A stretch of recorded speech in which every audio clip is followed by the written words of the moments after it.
na say ya talk asebo no so enda ni nkwonkwohwe eye NPP akache na eye president Addo Dankwa-Akufo-Addo ne buofu yie pa. If said the Minister of Lands and Natural Resources has failed to protect our water bodies from galamsey operations to the point it's in about 57% of all water bodies in Ghana as say and the value is keeps on rising and rising and rising now. And to this minister to me and ama because of that into losing the seats and on any deputies in a lose seats when it's in summer ekoso our Ghana into assembly no kunekuti sense munchumumbra medamuina ase.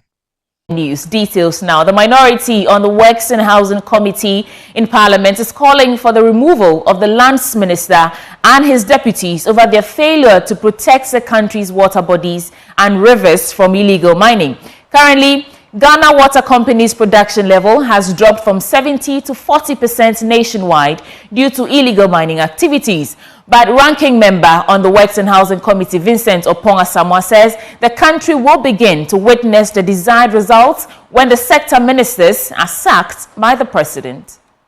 It falls directly under his ministry. This galamsey issues, the mining issue falls under him. And you know, there's a deputy who is in charge of those areas, Mekuduka. In his own hometown, where his constituency is not spared. And it looks as if there's a huge institution at the Jubilee House that supervises this illegal act. Some will argue that firing the land minister is not the way to go. It needs to be a bit hard. Firing the worst thing that anyone can suffer is a minister losing his job as a minister because of the fact that he couldn't perform. And this is a very, very sensitive issue. So if you have ministers, like 2 deputy ministers in charge of lands and forestry, and they cannot protect our mineral bodies, the best punishment you can give to them is to sack them. And whoever comes to you, give him what the presidency intends to see, so far as that area is concerned. But within the 3 months, I can bet you nothing is going to happen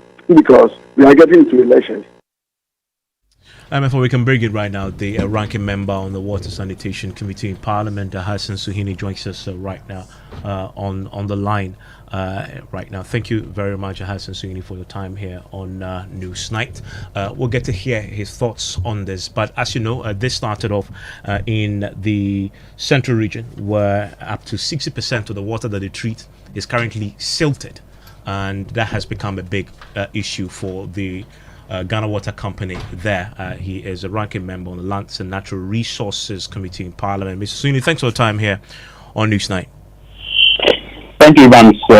Good evening to you and to our listeners. We've heard from the Ghana Water CEO, who is making a case for the redeployment of the military into the forest once more to crack down. We've seen this happen in the past, but he believes that's the way to go.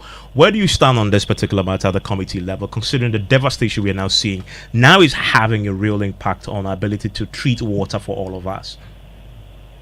Well, I don't think that bringing the military is going to be a novel idea. It is something that we have tried in the past, and it has not worked. I agree with my colleague, ranking member on environment and water, that perhaps since we are saddled with a failed Nana Bawumia government until after 90 days, what we can plead with the government to do is to dismiss some of the ministers who are responsible for these sectors.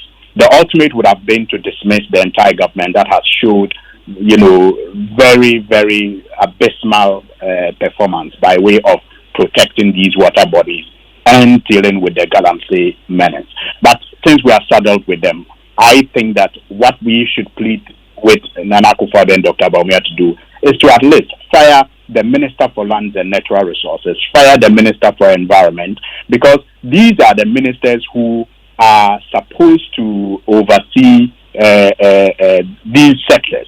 Unfortunately, you have a situation where one of them has promoted LI 2462, which allows for mining in our forest reserves.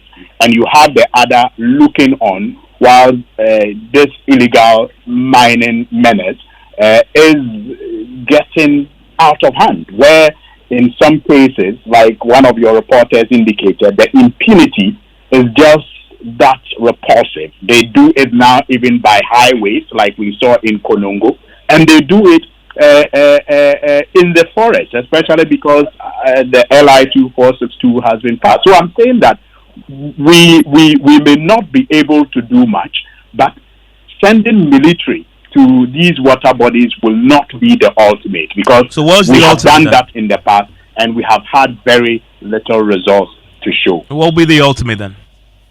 So, like I'm saying, the ultimate would have been to just fire this, government that has shown very, very little commitment as far as protecting these water bodies are concerned, and as far as fighting and winning the war against Galamsey is concerned. Because at the heart of this problem is the impunity with which people are mining in our forest reserves and very close to these water bodies. I mean, admittedly, though, as far as political interference and political commitment to this is concerned, we've seen part of this problem under the NDC administration. Admittedly, it's gotten worse. Just look at the evidence. Absolutely. Let's look at the evidence when it comes to water turbidity. That alone is evidence that it's gotten worse under this government.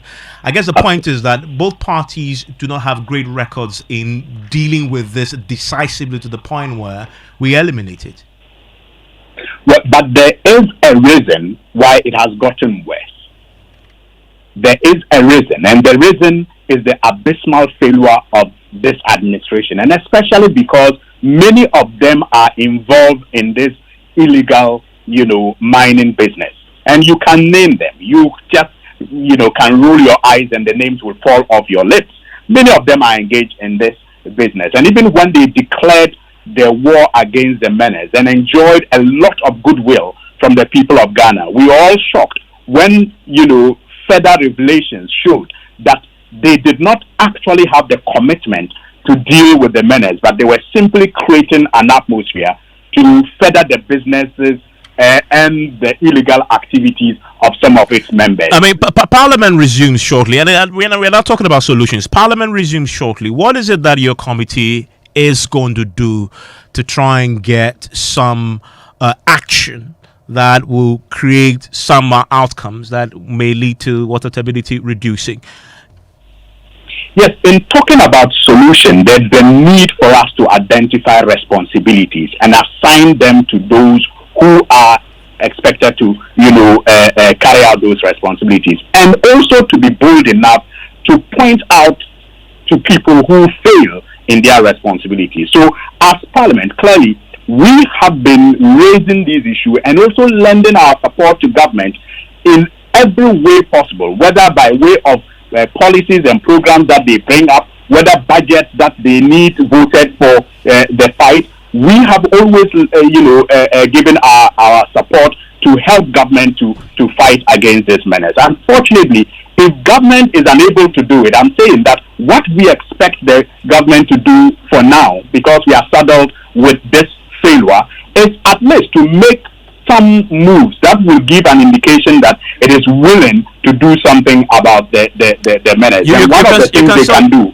is to fire the ministers responsible for these sectors. Well, it's still within Parliament's jurisdiction to have a vote of censure. If the government decides not to fire the minister, you can do that. Is the minority prepared to start the process for this to happen?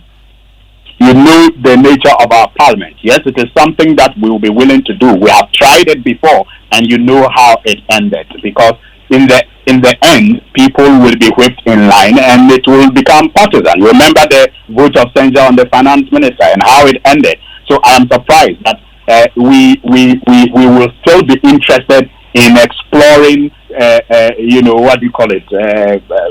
opportunities, or if you like, ventures that will not give us the necessary result. I'm saying that the president has the ability, as we speak, to make changes at the Ministry of Lands and Natural Resources, and also to make changes at the Environment Ministry.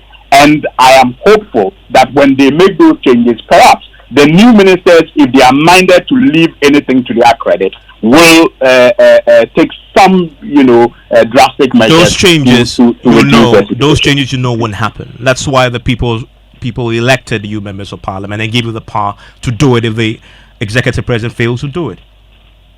That is why I am not checking that responsibility, but I'm saying that there's a need for us to identify the respective arms of government and the responsibilities each have, and I need to make the point, and I don't know how strongly I can make that point, that one of the roles that Parliament plays is to provide key oversight. And you can check the parliamentary Hansard, you can check the record, the number of times we have discharged this responsibility of ours. But if we have the situation as bad as